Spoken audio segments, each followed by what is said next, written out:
Sample paper number 6 that is 18 तक हमने sums कर दिए थे। सम number 19 is the following is the reception payment account of new sports club for the year 31 March 19। Receipt side cash in hand, cash at bank, subscription, tournament fund like membership fees, entrance fees, donation for pavilion and sale of grass. Sale of grass क्या है, क्या है जी चीज, कहाँ आएगी? या income में आ सकती है या लाइबिलिटी में आ सकती है, कहाँ आएगी? इनकम ही है, इनकम ही आएगी। ग्रास है वो रेवेन्यू आइटम बन जाएगी। देन है पेमेंट्स में by groundman fees, by mowing machine asset है हमारी। Rent, salaries to coaches, tournament expenses, office expenses, sports equipment purchase, ये क्या है? एसेट। अगर लिखा हो स्पोर्ट्स मटेरियल फिर वो मटेरियल बन जाएगा, इनकम एक्सपेंडिचर में एक्सपेंस साइड आ जाएगी। Then cash in hand and cash at bank. Adjustments में वो कहते हैं सब्सक्रिप्शन ड्यू ऑन 31 मार्च 18। हमारा ईयर एंडिंग क्या है? बहुत याद रखने वाला पॉइंट है ये वाला, ईयर एंडिंग। तभी ओपनिंग क्लोजिंग बनेगा, जो प्लस माइनस सारा उल्टा हो जाएगा। Due on 31 March 18 and 19 were 900 and 800 respectively. Subscription received also included subscription for 1920 rupees 200. Sports equipment on hand on 31st March 18 was rupees 1100. The value placed on equipment on hand on 31st March 19 was 1300. ये कहाँ काम आएंगी हमारी opening closing values? Opening closing values opening closing balance sheet में आ जाएगी। इसके अलावा कहाँ काम आ सकती है? डेप्रिसिएशन कैलकुलेट करने में भी आ सकती है ना। 1100 रुपये की ओपनिंग वैल्यू थी हमारी, हमने कुछ परचेज भी किया है, कितने का? 1200 का। कितना बन गया वो? लेकिन एट द एंड वो कहता है कि वो 1300 है, तो बाकी का जो बच गया वो क्या है? वो डेप्रिसिएशन है ना। 1100 plus 1200। You are suppose to be having sports equipment worth rupees 2300, but सब कहता है कि 1300 की है। 1000 रुपये कहाँ गया? या वो सेल किया होगा या वो डेप्रिशिएट। सेल का बताया होता तो बताया नहीं हुआ, इट मीन्स की depreciation. The moving machine was purchased on 1 October 18 and is to be depreciated at 20% per annum. Office expenses include rupees 300 for 18-19 and 400 are still due for payment. ये opening और क्लोजिंग आउटस्टैंडिंग बन गया 18-19. Tournament receipts and expenses are to be separated from general revenues and expenses. Tournament receipts and expenses तो वैसे भी ना कहा होता हम तब भी करते बिकॉज हमारे पास फंड क्रिएट किया हुआ है। This is fund based accounting. Tournament fund है तो टूर्नामेंट एक्सपेंसेस भी जो है वो टूर्नामेंट फंड से ही माइनस किए जाएंगे। ये लाइन वैसे ही लिखी है, प्रीपेयर इनकम एक्सपेंडिचर अकाउंट। एक बार ये लाइन दोबारा पढ़ना, ऑफिस एक्सपेंसेस वाली। Include 300 rupees for 18-19। तो 18-19 का ही हम बना रहे हैं। इंक्लूड 18-19 ईयर गलत डाला हुआ इन्होंने, है ना। 18-19 का ही बना रहे हैं हम। Include 300 for 18-19 only. Office expenses दिए हैं हमें, ईयर गलत है ये वाला। And 400 are still due for payment, ये आपके आउटस्टैंडिंग एट द एंड है, ये क्लियर है आपका। 400 ऐड होना है। 300 एडवांस का ना हो, उसने 17-18 ना लिखना हो, गलती से 18-19 लिख दिया। आप 17-18 लिख करिए शुरू सम इसको, जहाँ जहाँ एडजस्टमेंट है वो टिक करिए, सम शुरू करिए बेटा। Assets debit to liabilities to vendor. यहाँ वेंडर कौन है? नीरज लिमिटेड है या अजय? हम जो बुक्स में एंट्री करेंगे वो नीरज में करेंगे। परचेजर की बुक में एंट्री करनी है, नाम वेंडर का आएगा। एंट्री बनेगी एसेट्स डेबिट, सारी एसेट इंडिविजुअली करनी पड़ेगी बिकॉज आपको इंडिविजुअली दी हुई। टू लायबिलिटीज वो भी इंडिविजुअली, टू वेंडर, ठीक। और एग्रीड प्राइस, आपके लिए यहाँ बुक वैल्यू किसी काम की चीज़ नहीं है। It was decided to pay for purchase consideration of rupees 7 lakh through check and the balance by issue of 2 lakh 9% debentures of 20 each at a premium of 25% generalized. जब आपको पैसे कितने दिए उसने या डिवेंचर्स कितने दिए हैं ये दे दिया गया ना, it means it is the case of purchase consideration is given. It is given in this case, है ना। कितनी परचेज कंसिडरेशन है? एक उसने बैंक बैलेंस दिया, ये तो 7 लाख रुपए का हमने वो उसको पे कर दिया। एक कहता है कि डिवेंचर्स दे दिए, कितने डिवेंचर्स हैं? 2 लाख डिवेंचर्स और 20 each debentures, 2 lakh of 20 each, कितने बन गए ये? 40 लाख के। And at premium plus security premium, वो कितने परसेंट है? 25% ऑफ। चाहे इसका ही निकाल लीजिए चाहे इसका निकाल लेते, तब भी ठीक था। कितना आ गया ये 10 lakh means 50 lakh means purchase consideration is 57 lakh. Purchase consideration is given in this case. जो ये आपने डिवेंचर यहाँ ऐसे किया है, अदरवाइज कैसे कर सकते हो, 20 रुपीज की फेस वैल्यू है आपकी डिवेंचर की, has been issued at premium of 25% plus premium 25%, इसका 5 रुपीज 25 रुपीज। फिर आप इसको अलग अलग करने की बजाय 25 इंटू 2 लाख करके 50 लाख भी, दोनों इक्वली गुड है। यहाँ हमें अमाउंट वैसे बाद में अलग अलग चाहिए है जब एंट्री में पास करेंगे, इसलिए किसी पे से निकाल लेना ठीक है। फेस वैल्यू होगी तो फेस वैल्यू पे निकाल लो, अलग अलग तो अमाउंट निकालनी ही पड़नी है, ठीक।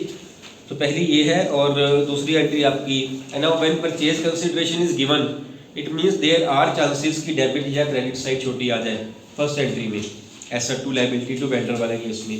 अगर डेबिट साइड छोटी आती है तो कहाँ डालते हैं, क्रेडिट छोटी है तो करिए एंट्री की। एंट्री बनेगी इसकी, building income debit rupees 35 lakh, plant machinery debit 8 lakh, stock debit 4 lakh, trade receivable debit, creditors debit, creditors 2 आएंगे, 2 creditors rupees 3 lakh and 2 outstanding expenses 1 lakh. Debit और क्रेडिट साइड के टोटल, इससे पहले 2 वेंडर डाल दीजिए, 2 अजय एंटरप्राइजेस में 57 लाख की अमाउंट डाल दीजिए परचेज कंसिडरेशन। ये करने के बाद देखिए कि कोई डेबिट या क्रेडिट में साइड छोटी आ रही है, डेबिट साइड छोटी आ रही होगी ना, 10 लाख के साथ सभी का 10 ही आ रहा है। गुडविल आप डेबिट साइड एक तरह की बैलेंसिंग फिगर आ जाएगी, बिकॉज क्रेडिट साइड आपकी आ रही है 60 लाख, 60 बन रही है वो, है ना, 3 + 1 4 61 और डेबिट आपकी आ रही होगी 51, ठीक। तो आपने डेबिट साइड में गुडविल डाल देनी है रुपीज 10 लाख के साथ। सेकंड एंट्री है डिवेंचर इशू करने की। अब उसने पहले ही कहा हुआ है डिवेंचर इशू किए हुए हैं और किए हुए प्रीमियम पे हैं, जो परचेज कंसिडरेशन की एंट्री है वो आप कर दीजिए। क्या एंट्री बनेगी इसकी, डिवेंचर इशू करने की और पैसे उसको टैक्स भी पे किए हैं 7 लाख रुपीज, एंट्रीज करिए। Second entry for debentures issued, okay. ये फर्स्ट एंट्री कर लो पहले, ये फर्स्ट कर रहे हैं। All assets debited, building, plant machinery, stock and trade receivable debited and liabilities credited, to creditors, to outstanding expenses, to vendor Ajay enterprises 57 lakh से। फिर आपने चेक किया कि डेबिट साइड छोटी आ रही थी 10 लाख के साथ, तो वो आप गुडविल में डाल दोगे। डन। एंट्री नंबर 2 कौन करेगा, for debentures issued, again same hands are there. Entry number 2 और कोई स्क्रेच बोलो। Ajay limited debit 2 9% debentures, 2 security premium reserve, 2 bank. Ajay enterprises, firm का नाम गलत हो जाएगा, एंटरप्राइज है ना, लीगली हम बात करें तो गलत ना कहीं हो जाए। अजय एंटरप्राइजेस भी और हो सकती है, अजय लिमिटेड भी और हो सकती है फर्म, अजय एंटरप्राइजेस बिल्कुल ठीक है आपकी entry. Ajay enterprises debit rupees 57, जिस अमाउंट से हमने उसे पहली एंट्री में क्रेडिट किया था, सेम अमाउंट से डेबिट। 2 बैंक जितना पे किया है 7 लाख हो गया, 2 debentures face value 14 lakh and 2 security premium reserve 10 lakh, जो कि इसका 25% बनता ही है, ठीक है। Being debentures issued and cheque paid, then he says, इसी सम का सभी ने कर लिया, हो गया सभी का ए पार्ट। इसी सम का B part, he says on 1st April 2019 Z Limited issued 10,000 8% debentures of rupees 100 each at a premium of 5% to be redeemable at a premium of 10% after 5 years. The entire amount was payable on application. The issue was oversubscribed to the extent of 10,000 debentures. ये कौन explain करेगा, इसका मतलब क्या है, इसकी accounting treatment क्या है, किस चीज़ से फ़र्क पड़ेगा, कहाँ फ़र्क पड़ेगा इस बात का। ऐसे वाला एक सम भी था आपकी बुक में, तो ये सम तो नहीं एग्जाम में आया था, ए पार्ट बी पार्ट दोनों, सिर्फ ए पार्ट ही था और उसने ए पार्ट ही लिया सैंपल से ना। He says the issue was oversubscribed to the extent of 10,000 debentures. Translation ही करनी है अंग्रेजों, कुछ ज़्यादा नहीं मैं कह रहा हूँ करने को, ट्रांसलेशन करोगे ट्रांसलेशन ही आपने ठीक कर दी, आपकी अकाउंटिंग ट्रीटमेंट ठीक हो जानी है। देखो yes Shivanshi,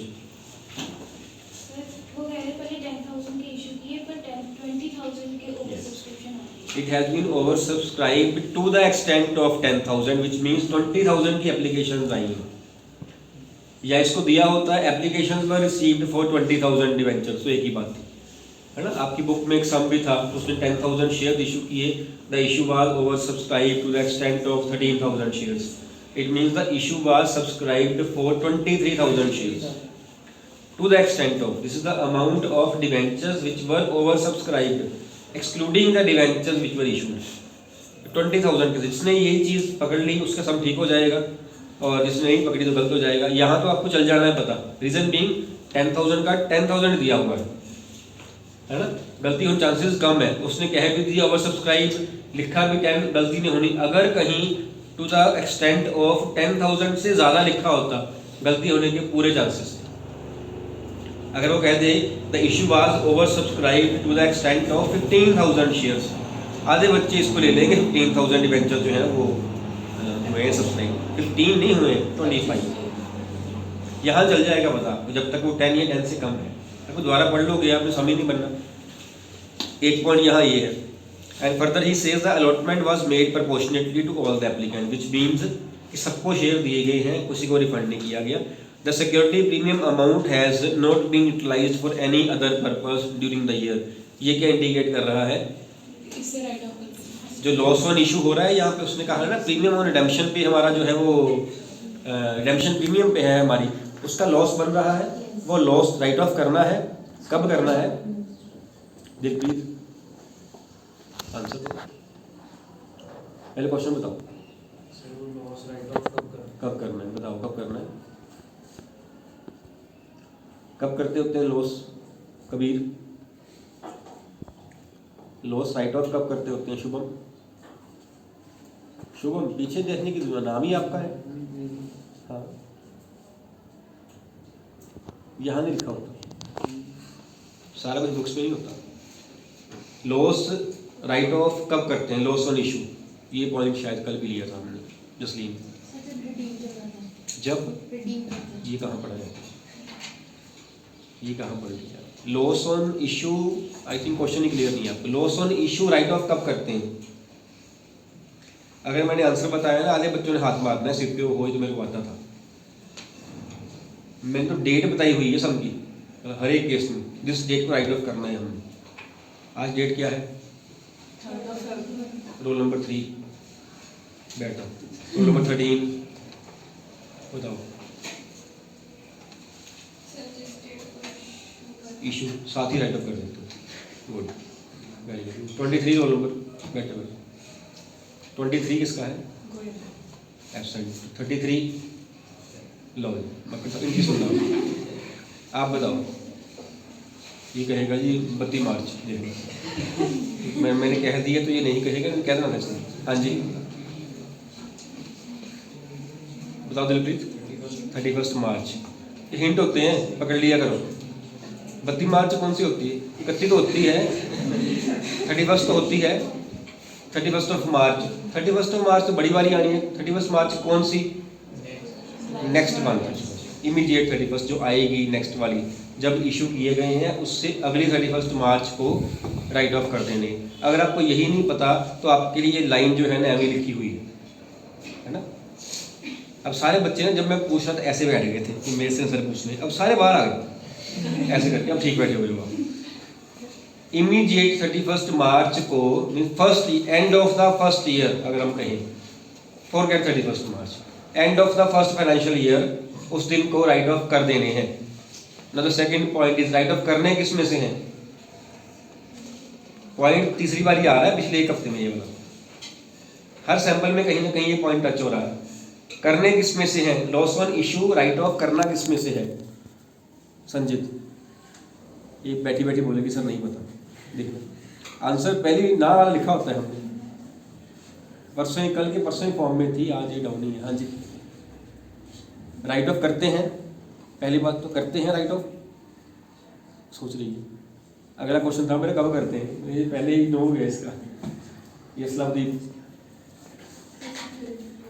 security premium reserve में से। अगर मैं इसको और ठीक करूं तो आंसर बिल्कुल ठीक है आपका। इसके आगे एक वर्ड लगा दीजिए ग्रीश, अगर तो सिक्योरिटी प्रीमियम एक वर्ड लगा दीजिए आगे, ये आपकी एक्सप्लेनेशन की जरूरत नहीं पड़ेगी, लगा सकते हो। चलो आप बताओ, जो आप बता रहे हो बताओ, ठीक है। अगर सिक्योरिटी प्रीमियम रिजर्व की अमाउंट है तो फिर हम उससे राइट ऑफ करेंगे, अगर नहीं है तो फिर स्टेटमेंट ऑफ स्टेटमेंट, बिल्कुल ठीक है। हम एक्सप्लेन नहीं करेंगे, हम वन वर्ड आंसर चाहिए मेरे को। सिक्योरिटी प्रीमियम रिजर्व के आगे एक वर्ड लगा दीजिए, वन वर्ड आंसर आ जाएगा। और मैंने वर्ड यूज़ किया हुआ है, मैं कोई एक्स्ट्रा नहीं पूछ रहा हूँ, मैंने वो यूज़ किया। आपका आंसर बिल्कुल ठीक है बेटा। अगर आप वो वर्ड लगा दो इतनी बड़ी लाइन का, वो मतलब सब्स्टिट्यूट बन जाएगा, टाइम बचाएगा आपका। बताइएगा कोई और? बैठ जाओ, बैठ जाओ, बाकी कोई बता दीजिए। प्रेफरेबली सिक्योरिटी प्रीमियम रिजर्व, नहीं तो otherwise statement of profit loss. पहले हम सिक्योरिटी प्रीमियम रिजर्व से करेंगे उसको राइट ऑफ, उसके अगर वहां से नहीं हो रहा है या हमारे पास बैलेंस नहीं है, then we'll move to statement of P&L। और जो उसने वो लाइन लिखी है ना, the security premium amount was not used for any other purpose during the year, it means कि हमने राइट ऑफ करना है इसको, ये इंडिकेशन है। कितना लॉस हो रहा है ऐसे ही बता दो मेरे को, बता सकते हो बिना एंट्री के? लॉस ऑन इशू कितना है? 1 lakh rupees. Loss on issue is equal to premium on redemption plus discount on issue if any. यहाँ पे डिस्काउंट ऑन इशू है नहीं है, क्योंकि इशू प्रीमियम पे है ना, रिडेम्पशन भी प्रीमियम पे है, तो redemption of premium is the loss on issue. कितने के डिवेंचर्स बनते हैं? फेस वैल्यू 10 लाख, 10,000 100 ईच, और POR है आपका 10%, विच मीन्स 1 लाख। 1 लाख का POR, 1 लाख का ही लॉस ऑन इशू, 1 लाख को ही राइट ऑफ करना है। राइट ऑफ कहाँ से करना है? सिक्योरिटी प्रीमियम रिजर्व से। सिक्योरिटी प्रीमियम रिजर्व हमारे पास पहले नहीं था, लेकिन आज की डेट में हमने जब इशू किए तो आ गया। कितना आया? 50। ये कहाँ से बना? इशूड एट 5% प्रीमियम, वहां से बना 50,000। 1 लाख राइट ऑफ करना था, 50,000 का बैलेंस है हमारे पास, वो हम राइट ऑफ करेंगे सिक्योरिटी प्रीमियम से। जो बाकी बच जाएगा, जो नहीं राइट ऑफ हो चुका उसमें से, वो हम statement of P right of करेंगे, है ना। आई होप कि इस अगर ये सम 3 मार्क्स का है ना, तो 3 एंट्रीज ही बननी है इसकी, 1 मार्क ईच। अगर ये कहीं 4 का होता ना तो 2 नंबर इस एंट्री के होने थे। अगर ये 5 का होता तो 2 इसके, 2 इसकी पिछली की एंट्री को, एक पहली एंट्री का 1 नंबर होना चाहिए था। पहली एंट्री सबसे कम मार्क्स वाली, सबसे कम मार्क्स वाली, है ना। कोई ज़रूरी नहीं है कि यहाँ पे भी 3 मार्क्स को उसने 1 1 1 किया हो, क्या पता उसने पहली एंट्री का हाफ, दूसरी एंट्री का 1, तीसरी एंट्री का 1.5 ऐसे भी रखा हो। ये भी हो सकता है, कोई मार्किंग स्कीम नहीं है हमारे पास, बोर्ड में आ जाती होती है ना। करिए फर्स्ट एंट्री। फर्स्ट एंट्री होगी डिवेंचर्स इशू करने की, और वो कह रहा है, और एंट्री नंबर 2 में भी पॉइंट है एक, बताता हूँ मैं क्या है। अब कहीं नहीं पकड़ लिया है पॉइंट, कहीं नहीं पकड़ पाएंगे उसको। फर्स्ट पॉइंट क्या है? सी 10,000 debentures, 10,000 number of debentures, 100 each, issued at 5% premium and redeemable at 10% premium। यही कह रहा हूँ, ठीक है। फर्स्ट एंट्री करिए। और 10,000 उसके डिवेंचर्स इशू किए थे उसने, it has been over subscribed to the extent of 10,000, means 20,000 debentures जो है वो अप्लाई हो गए, and the whole amount is payable on application. हर एंट्री, हर जो लाइन है ना कहीं सम को इफेक्ट कर रही है, कहीं ना कहीं इफेक्ट। एक लाइन आपने छोड़ दी ना, कोई लाइन छोड़ के देख लो, सारा सम सही नहीं होगा। हर एक एंट्री की अपना वेट है यहाँ पे इसके लाइन का। फर्स्ट एंट्री कितने डिवेंचर्स से होगी? ओवर सब्सक्राइब्ड है तो अप्लाई डिवेंचर्स के साथ। एक डिवेंचर कितने का था? 100 का। हैज बीन इशूड एट 105 बन गया, तो 105 इंटू 20,000, जितने पैसे लेने हैं पहले हमें, कितने बन गई? 21 entry. The whole amount is received on that application. हाँ जी बोलो। Bank account debit to debenture application and allotment, bank debit to debenture application and allotment account ₹21 lakh. इसके बाद ये 21 लाख को हमने एडजस्ट करना है। तो एंट्री सिंपल जो एंट्री होगी वो होगी debenture application allotment debit 2% debentures, यही होती है, ऐसे होता है सेकंड एंट्री का। यहाँ पे 21 लाख वहाँ आ जाएंगे, जो एंट्री नंबर 1 में डेबिट क्रेडिट हो रहे हैं यहाँ डेबिट हो जाएंगे। डिवेंचर्स में कितने आएंगे, जितने डिवेंचर्स इशू किए गए इनटू फेस वैल्यू, 5 रुपए नहीं लेने ऊपर के। डिवेंचर कितने इशू किए थे 10,000, तो 10,000 इंटू 100 जितने का वो है 10 लाख आ गया, ठीक। टू सिक्योरिटी प्रीमियम रिजर्व 50,000 ये आ गया, ये कहाँ से आया है 10,000 इंटू 5, बाकी पैसे बच गए। अब वो कहता है कि प्रपोर्शनेटली सारे डिवेंचर होल्डर्स को, सारे एप्लीकेंट्स को डिवेंचर्स दे दिए। जब हम सारे डिवेंचर्स होल्डर्स या एप्लीकेंट्स को डिवेंचर्स या शेयर्स दे देते हैं प्रपोर्शनेट बेसिस पे, तो उनका एक्सेस मनी हम अलॉटमेंट पे एडजस्ट करते हो। ऐसे करते हैं कि आप अलॉटमेंट पे पैसे उतने कम दे देना, यही है। यहाँ पे कर पाएंगे, क्यों नहीं कर पाएंगे, हैंड रेज करें। ऐसा यहाँ क्यों नहीं कर पाएंगे, एक लाइन में इसका आंसर है तनवीर, लमसम में है। एडजस्ट वहां तब करेंगे अगर बाद में पैसा कोई लेना हो हमने। ही same debenture application allotment, the full of the amount of debenture is to be received on the step of application. Allotment पे तब डालेंगे ना जब बाद में लेना होगा कुछ। इट मीन चाहे यहाँ पे प्रोपोर्शनेट बेसिस पे हमने दिए हुए हैं, still excess money can't be adjusted at the step of allotment because all of the money has been received. तो जितना सारा बच जाएगा विल बी रिफंडेड, सारा बच गया 10,50,000। अदरवाइज ये हुआ होता एडजस्ट सेकंड स्टेप पे, सेकंड है ही नहीं। लमसम वाले केस में we have the only option of refunding the excess money only in the case when full amount is to be received on the step of application. ये भी सम था आपका एक ऐसे वाला ना, सैंपल पेपर भी था आपकी बुक में सम है कहीं स्टार्टिंग में ही, पहले ही 5-7 सम के बीच में कहीं। अच्छा, देन है आपका थर्ड एंट्री राइट ऑफ करने की। ये सारा क्वेश्चन दोबारा हो रहा है, फर्स्ट टाइम नहीं हो रहा। राइट ऑफ करनी है हमने, इसमें वो नहीं हमने किया, लॉस और इशू नहीं किया हमने अभी एंट्री कंप्लीट नहीं। इसमें 2 POR 1 लाख, इसकी इक्विवेलेंट अमाउंट का लॉस ऑन इशू 1 लाख, ये भी होगा, ये भी इसी में हो जाएगा। अदरवाइज ये लॉस ऑन इशू और POR होते हैं अलॉटमेंट वाली एंट्री में, है ना, लेकिन एंट्री अलॉटमेंट की है ही नहीं, तो यहाँ पे एंट्री नंबर 2 में ये हो जाएगी, ठीक। अब ये हमने इसको राइट ऑफ करना है, लॉस ऑन इशू को, इसको राइट ऑफ करना हो वीर प्रताप, इसको राइट ऑफ करना हो, जिस चीज को राइट ऑफ करना हो से क्या करते हैं, खत्म करना है इस चीज को। मैंने लॉस ऑन इशू मेरा अकाउंट पड़ा, मैंने खत्म करना है इसको, मैं इसे डेबिट करूंगा या क्रेडिट करूंगा, बता दो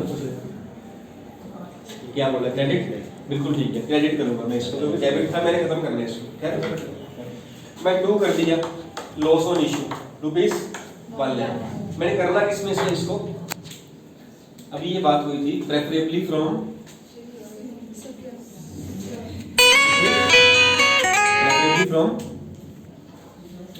रिजर्व, which reserve यदि सिक्योरिटी प्रीमियम रिजर्व, मीन मैं डेबिट उसको करूंगा सिक्योरिटी प्रीमियम को, मैं ऐसे लिख दूं security premium reserve debit rupees, कितना बड़ा है हमारे पास सिक्योरिटी प्रीमियम का बैलेंस 50,000। कितना बड़ा है 50,000। 50 मैं यहाँ से कर दूंगा, करना मैंने 1 लाख रुपीस का था, बाकी 50 कहाँ से आएंगे, गुड वीर मतलब स्टेटमेंट ऑफ T&L कितने आएंगे 50,000। तो पहले मैंने ये लिखना है, इसके बाद मैंने देखना है कि 1 लाख जो है मेरा पूरा हो रहा है कि नहीं हो रहा, नहीं हो रहा तो बाकी का सारा स्टेटमेंट ऑफ डिटेल्स, ठीक है।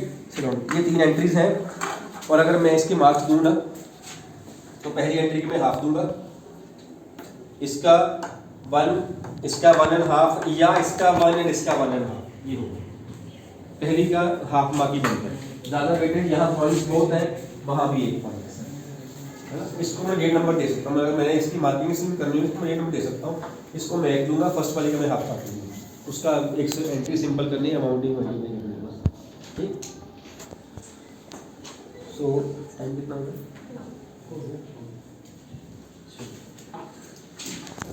21